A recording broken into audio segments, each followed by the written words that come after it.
Okay, the interview is about to start, but I just wanted to give a very quick forward. Number one, I just want to remind everybody that there are no perfect set of macros or exact perfect way of doing any diet that is going to be just what everyone needs. Secondly, if what you are already doing is working for you, I don't see any reason to change it. Number three, simple is always best as long as it's working. So I know that some of you have seen me do the simplest form of carnivore for many years, and that was just eating tons of burger patties all day long. And it worked great for me. And if it's working for you, have at it. That's awesome.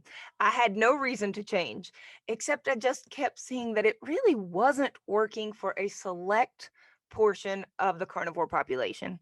And for those people, they really may need something different, and it might seem more complicated. I hate complicated. But humans can be a little complex, and some people have decades of insulin resistance. Some people have poor absorption issues in their gut. There are people with all manner of health problems, and healing some of that can get really complicated. So, if the simplest version of something is working, I think you should go with that. And if it's not, maybe dig deeper, but don't give up. My primary concern is I just simply want you to feel your best in whatever way you get there to live your most optimal, healthy life, whether that looks super simple or not. And I hope that something Stephanie or I share in this video will be helpful to you. Okay, let's do this. Hey everybody, welcome back to my Zero Carb Life. I am Kelly Hogan, and I have a guest that you might not have expected to see on my channel. This is Stephanie Person. She sometimes goes by Stephanie Keto Person. Many of you have known about her for a long time. She has been on the Dr. Oz, not Boz, Dr. Oz show. She has been keto for 15 years following high fat, moderate protein. So thank you so much for coming on to talk. Thank you so much for inviting me and just being a very bright light for everybody. Thanks. All right, Stephanie. About a week ago, I posted this video with Amber O'Hearn, where she also has been a huge proponent for high fat, moderate protein carnivore for a very long time. She and I both started carnivore in 2009 together, so 13 years ago. But I ended up sticking more with high protein. I don't even know what you would call it. I was basically eating 8 burger patties a day. So it was about 70% of calories from fat, definitely not high fat, very moderate. But Amber found very quickly that she did better with high fat, as did you very early in your journey. And with your clients, you discovered it worked. When I talked to Amber, we were talking about protein minimum requirements. And the number one question I've had in the past week is people like panicking, like, is this going to be enough protein? Is it safe? How do you know this is safe? Because it seems so low on protein. What are your thoughts? Okay, where do I start? Because there's a lot. Okay. First of all, the point is to be ketotic. So I didn't really discover fat. It was the premise of everything. I actually ate almost the double fat from the very beginning than I do right now. I ate about 400 grams of fat. And I was just like pounding it down. My journey started with my mom developing a glioblastoma, which is the most aggressive brain tumor.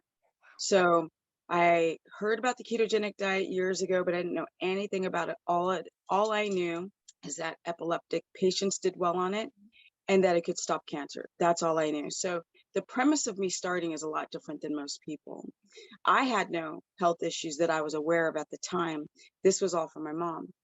And so I just slammed the fat down with her. And then, of course, I really kicked it into full drive with myself. I was worried about not having energy at the gym. So the more fat, the better, because you cannot get a good source of energy from protein. Your energy must come from fats or carbohydrates, right? Because you cannot fill your muscles with protein, glycogen. It's not, you can't.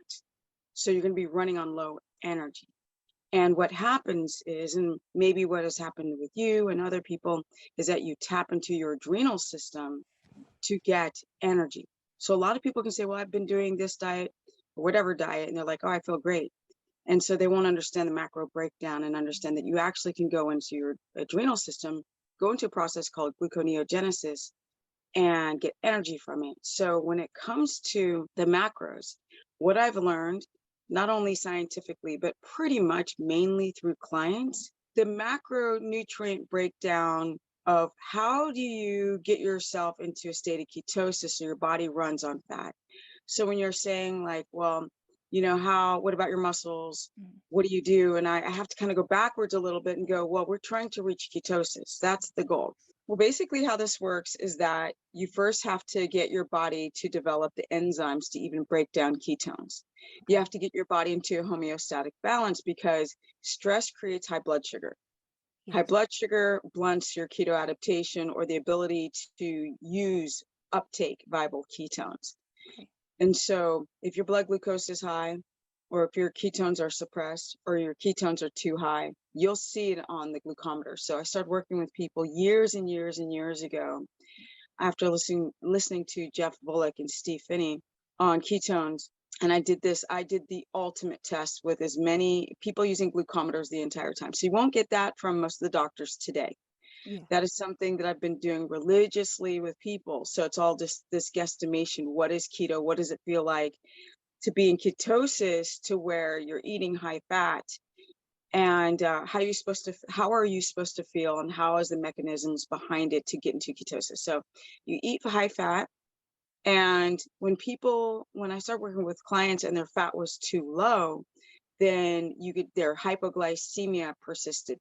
Their hair kept falling out. If they had an underlying lying thyroid disorder and their fats were too low. So I just kept cranking it up. And the sweet spot is not for everyone. It's very general, but we have to start with some kind of number, was Okay. 200 grams of fat. Per day. That's per day. Yeah. Yes, not per meal, per Yeah. day. And that I don't include the cooking process and I don't include olive oil. I can include only animal fats. Okay. So when it comes to this whole issue with protein, and that's very interesting. So obviously I have muscle, obviously. Yes. And that's with being 55. Um, Unreal. yeah, well, Amazing. here's the thing. There's two things you need to think about really when it comes to staying lean and building muscle. Okay. Number one is that your hormones must be balanced, right? Your three estrogens, progesterone, and testosterone. That's number one, especially women who are going from 40s to 50s on up. The second thing is that you need is a good insulin sensitivity. When you're insulin sensitive, now you only need like a little bit of insulin to then take whatever protein is in your blood and push it into the muscle cell. Now the requirement for protein is 10,000 times less. Everyone who's insulin resistant is going to have a difficult time getting protein into the muscle. Okay. Every single person. If you're insulin resistant, more and more bodybuilders begin to eat more and more carbs, trying to raise their insulin enough to drive protein into the muscle so they'll grow, so they get muscular and fat. Okay. See, that's why you get those bloated bodybuilders Yes. on the off season. Well, none of us want that, especially us women. No. So essentially, most people will store their sugars as fat. Protein will always convert into sugar. What you cannot use for structure, period. Structure is what structure. Yes. Your Okay. heart cells, all cells that have protein, all cells need protein. They need Okay. amino acids. And it's not just your muscles, your collagen, your bone marrow, a bunch of stuff, your reproductive system. Okay. And so what happens is when people don't eat enough protein, or vegans, for example, their body will start to rob from their muscle reserves to then feed their fledgling, for the need for protein. The body will always rob from itself when you don't give it dietarily what it needs. Okay. And so with people who are insulin sensitive like myself, I don't need a lot of protein because my protein strength, my insulin strength, that little bit of insulin sensitivity, it sounds weak, sensitive, no, but that insulin sensitivity is when you're super healthy and your body will take all the protein that you consume and use it effectively and efficiently. Everybody does have a minimum because we have to have some protein. We couldn't just fat fast, for example, forever. Our No, structure does need some protein, and some of that is going to depend on how insulin sensitive you are and perhaps how active you are, how well you're absorbing things. But do you have a general ballpark in all of I your clients for 15 years of a good minimum point? yeah, well, most people are not super athletes. They're just Right. sort of gym warriors where they go after work or before work and go to the gym. So for women, it depends on your height, your age, your your bone density, and all that. But if I get really vague, it's from 45 grams of protein to maybe 70 max. But the Okay. sweet spots are really between 55 and 65. Okay. So women who I had a woman, she was 4'7". A Mhm. 4'7" woman who's 50 something is not going to need, 70 grams of protein, Yeah. 80 grams of protein, 100 grams of protein. All of that excess protein not only will be difficult on her biliary duct system, where she's got to push protein byproducts through her kidneys, and potentially constipate her, Mhm. but it's also going to convert back into sugar, which is going to convert back into fat. I lift, so I could go up to probably 80 grams of protein and Okay. not experience hypoglycemia. That's why I'm just so anti all this, like you per pound, per kilo, per pound of body Mhm. weight. I'm like, I don't care about that at all, because so many people have hypochlorhydria. Yeah. They've got poor kidney function, and they cannot consume all that protein. They're insulin resistant, a lot of people. So we have to look at these figures.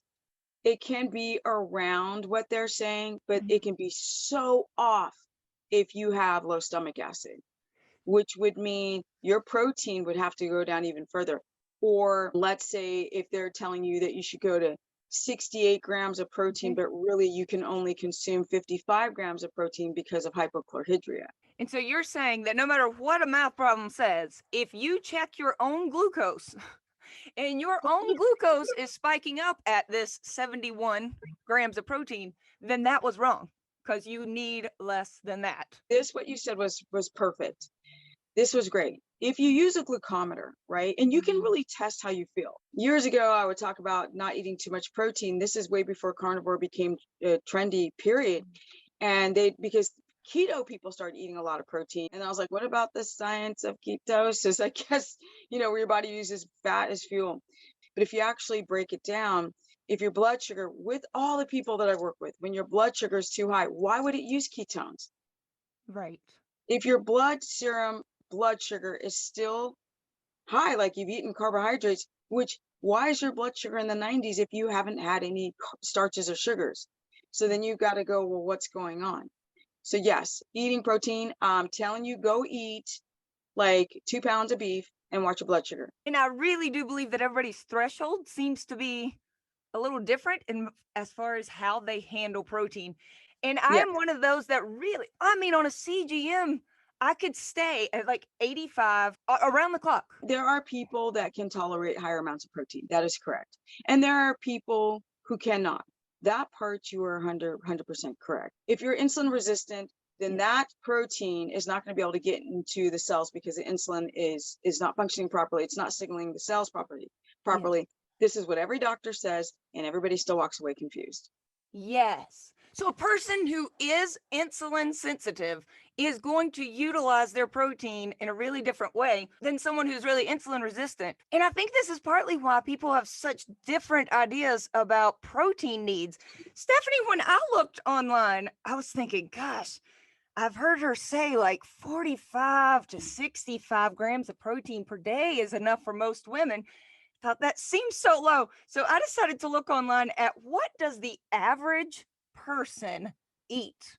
Because I wanted something to make me feel good about eating that low protein. Girl, the global average protein consumption is 68 grams per day. This is not like we are suddenly doing something so much lower than the rest of the world.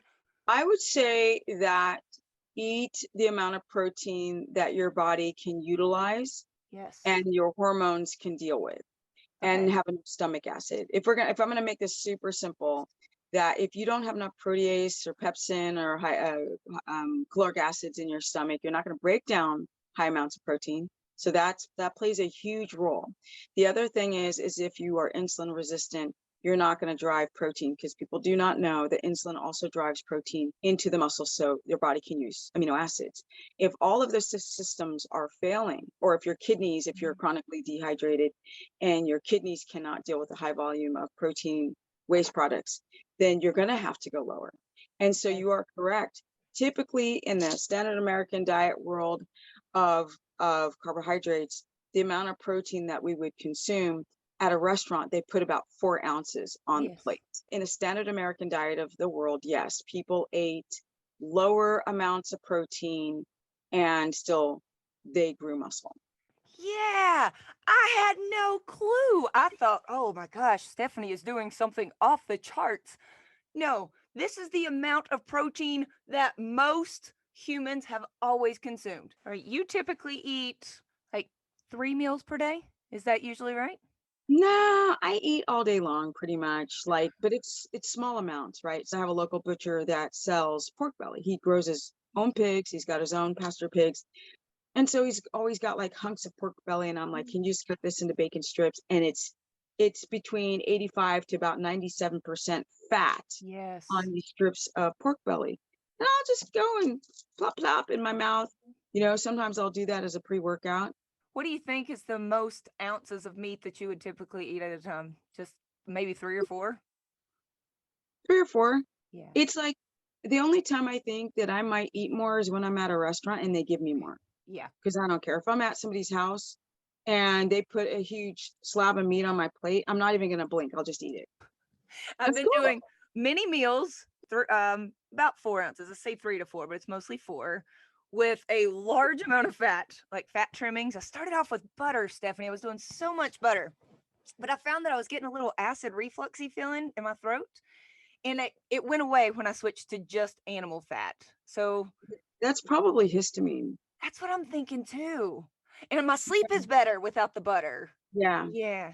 There's butter is mostly fat, but there's tiny amounts of the protein, whey, and casein still left in it. And if you're very sensitive to dairy, if you've got any type of leaky gut, which we all still have a little, because we're still constantly exposed to stuff that compromises our gut wall, even though we do these Sure. diets, um, you might have a small reaction to it. And it can come into the form of anything: acid reflux, a headache, tired. It doesn't have to be like mucus and like severe allergy symptoms that you would assume. I have definitely felt better. The switch. And I know some people love the butter. It's easier. Just go buy a box of butter. But I'm just asking my butcher for the fat trimmings. It's very cheap. It's not quite free, but what is? It's very cheap. And oh my gosh. Yeah, just clearing up that little burny taste in my throat. Well worth it for me.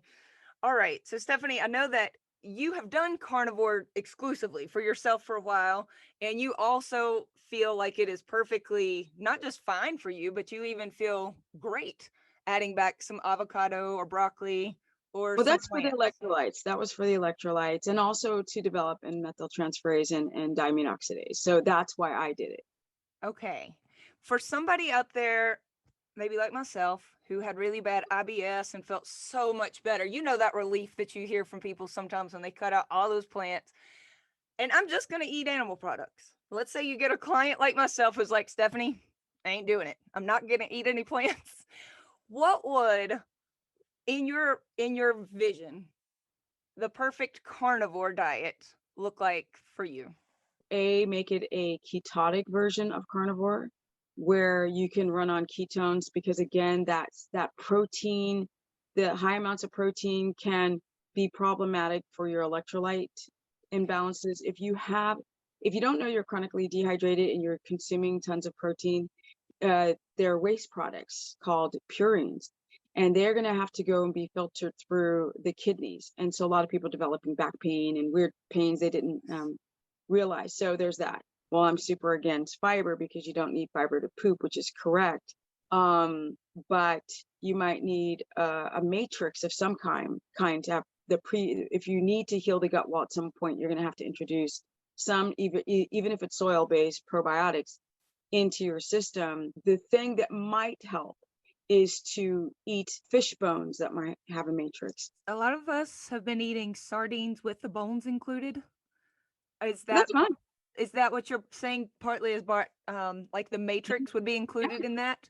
Yeah. When you Now there's also the problem of the electrolyte issue. If you couldn't do, let's say, oyster extract, which is pretty high, meat broth, not bone broth. I'm not a bone broth person because there's glutamate in bone broth and oxalates that become liberated in the water. So I prefer that people eat bone marrow that's baked and spoon out the bone marrow for the nutrient benefits that way rather than the bone broth. But you could do a meat stock soup broth, okay. which will have a sizable amount potassium that's liberated in that water. I've been eating those canned oysters ever since our conversation the other day. I love them. I do not love as they're going in my mouth, especially the first time. Right. There is something afterwards pretty remarkable about how I feel after these oysters. They're Like, so loaded in nutrients. They got vitamin C in them. They've got zinc in them. They got iodine. So a lot of women have thyroid issues. If you can get it from the sea, and if you're not reacting to oysters or the extract, go for that. So good okay. for you. I know that in the past you've sometimes been like, oh my gosh, carnivores, because what it turned into was eat 2 to 3 pounds of beef per day, the end, right? And you saw what it was doing to glucose, you saw it was going up, and you saw what it was doing to ketones. And you would then get clients who were not feeling well, their energy wasn't great. And I was seeing some of that too. I had somebody the other day said, I've eaten nothing but approximately 2 pounds of meat per day, and they became diabetic doing it. And that doesn't surprise you at all. I think that anybody who's become diabetic doing that probably had insulin resistance before. Yeah. So their ability to regulate their hormones was already jacked up. And then with eating so much protein, their body's not using it. They're insulin resistant. They're already like kind of having high blood sugar or high insulin. And Yeah. then they start slamming down the protein. And yes, then their blood sugars can go from like 130 up. I think these people who develop diabetes probably already had underlying um, insulin resistance. And I'm going to tell you right now, most people have blood sugar dysregulation, hormone problems, chronically dehydrated, and have thyroid problems without knowing it. You want to know if somebody's healthy. If they're over 40, you can't hide from. I mean, I'm going to be 55 tomorrow, so you cannot. I know Cool. you're. We're both. You just. Did you have a birthday? No, Oh, why did I January. think you were Virgo? Okay. Um, the point is, when you get older, you cannot hide Yeah. things, right? You can't hide behind youth. If your collagen is starting to go away and you start to develop loose jowls, Mhm. you lose that line. Now you're only 44, so like when you get into your 50s, you really see it in women when age really in the because they start going through menopause Yeah. and what they do, like we're talking about the carnivore diet or trying to be ketotic carnivore, what they do, every single thing they do is so important. So protein amounts, fat amounts, knowing if they have hypochlorhydria or not, knowing if they have a thyroid problem, knowing if they have insulin resistance. It's like you really should know what your health is doing prior to doing any massive dietary change. All right. So for you, I think the frustration with carnivore diet was this push, push, push of more, more, more meat. If it's not working, you need more meat. And you were saying that that was not what was working. But if you were to hear of someone doing carnivore diet, but it looked more like a few meals per day with a few ounces of meat and Even if you have a bite of fatty meat, like uh I said, if I'm gonna have breakfast, lunch, and dinner, but in between, I might just go and grab a slice of pork belly and yeah, plop it in my mouth, or I put a spoon of fat in my mouth, or drink some broth. I can put egg yolks in there. I can put butter. I can put lard, tallow, whatever. Then yeah. that's going to be advantageous. It's not like you have to sit down at a table and eat all day. Okay. So you don't even limit it to just 3 meals per day, just throughout the day, smaller amounts of actual like meat, but with you don't limit fat, correct? Well, It's the not like reason, no, no, no, no, no. unless you have a Okay. gallbladder problem, Okay. which a lot of people do. But no, the reason for this is that most of you guys do not have blood sugar stability. Mhm. So eating food, believe it or not, will stabilize the glucagon hormone with the insulin. They have to work together. And so most people have some sort of hypoglycemia. If they get tired in the afternoon, if they're super tired in the morning, if they're waking up in the middle of the night, most likely they have some type of hypoglycemia that they're not aware of. Just eat as much fat. See, people are like, so there's no limit to fat. So like you just eat it, eat it, eat it. I'm like, first of all, you need a gallbladder, you need lipase. Your body will tell you, okay, we hitting like 250, 300 if you're a man, 300, 400. After Mhm. that, you lose your appetite. You're not hungry for more fat. So you Okay. don't have to scrimp on the fat. The point is to get the signaling to get your brain to understand that you're trying to be ketotic on carnivore Mhm. so you can have sustained energy. Because like I said, if you are relying on large amounts of protein for fuel, you're going to feel tired and going to hit some hypoglycemic slumps. Or like you said, have your glucose spike skyrocketed high, which would present some type of diabetes or insulin resistance. It's called Okay. physiological insulin resistance rebounding effect. So yeah, there's a limit, and I don't like numbers. I mean, you might be more of the number tracker. I'm more looking at, I don't know, but I really look at people's symptomology, Mhm. what their current health is, and then I'll go based on that. And then of course with the large body of people that I work with, that I've come around 200 grams. Now sometimes if you've been ketotic for a long periods of time, then your body's very efficient at burning fat, period. You don't have to keep getting your body, because the first thing you do is you eat fat, your body learns how to convert the dietary fat into ketones. Mhm. That's the point. People seem to do really well with mental cognition and the hormones balancing out and all of this stuff. Like some women are going through perimenopause and they're like all over the place. All of a sudden they smoothen out once they get over 200 grams of fat Okay. throughout 200 the day. grams of fat spread throughout the day Yeah, seems to you be a can go sweet higher. spot. You can do Okay. 200, 300, but you're not going to, especially as a woman, you're not going to keep going higher and higher and higher unless you're doing kinds of fats like I was doing. I was doing like almond butter and Okay. just junk fats, that the nut butters. And I was like, oh my God, I'm eating 400 grams of fat. Mhm. I did gain weight, but I didn't gain a lot, but I still gained weight with a bunch of nut butters. And you would prefer it not only to not be nut butters, but not even coconut oil, correct? I realized that people's ketones weren't really getting higher on coconut oil. I'm Okay. not a supplement pusher. I'm like, if you can be as natural as possible, that's what I suggest. The only supplement that I push is magnesium, because you just can't get it high enough on foods. Okay. I've been trying to incorporate some more magnesium into my I life. know, you showed me. That's Yeah, cool. like via I think what were the ones we talked about? I know oysters have some. Was it mackerel has some magnesium? Mhm. So taking some Epsom bath, like just soaking in some Epsom bath. They have magnesium oils that you can rub on Mhm. your skin. Mhm. You Some could, solution. yeah. Let me see. You could do a magnesium chloride on the skin, Yeah. and that would suffice. All right. I know you're about to have a client in like 6 minutes. Carnivore diet for someone that is insulin resistant, small meals, lots of fat, around 200 grams, more if they can handle it and they want it. Mm. Incorporate fish is a great idea. Find a way to get some magnesium, you say is a great idea. I don't know. I've been really fascinated since our talk the other day to really look into where you can get potassium and magnesium. And some people are finding, their electrolytes just seem to be very easily balanced without a lot of effort. If you research it yourself, you're going to see how important it is to just really know what's going on with your electrolytes and how you feel too. Yeah. Well, because of you, I'm eating things I was not normally eating. I am feeling good. And I'll tell you, my now that I am doing the smaller meals with large amounts of fat, my blood sugar is running about 75 and my ketones are like 2.5 to 3 every morning first thing. And I feel really good. It's been That's awesome. awesome. That's Yeah. awesome. It's good. You know what? The thing that I love about you is that you are open minded to even talk to someone like me, because we've shared very different ideology from the very beginning, and you weren't offended. And, you've been even as open minded to hear me out, hear some things, and incorporate some things.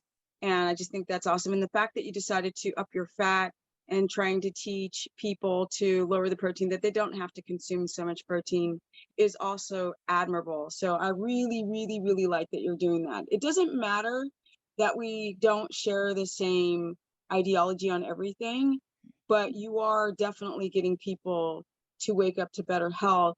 I'm not anti-carnivore. I just want people to do it in a healthy and safe way. So that's it. That's the reason why I'm like the Simon Cowell of these diets. And I sound negative, but I'm actually trying to help people. I love that. I love you, Stephanie. Thank you for coming on. How could I not listen to you? Look at you. Oh, Yes, thanks. you have the experience, but you also have like the proof in how you've lived this for so long. You haven't been doing this 2 whole months. It's been many, many years. So thanks for coming on, Stephanie. I appreciate you. Thank you. Bye. Thank you. Thank you. Appreciate it.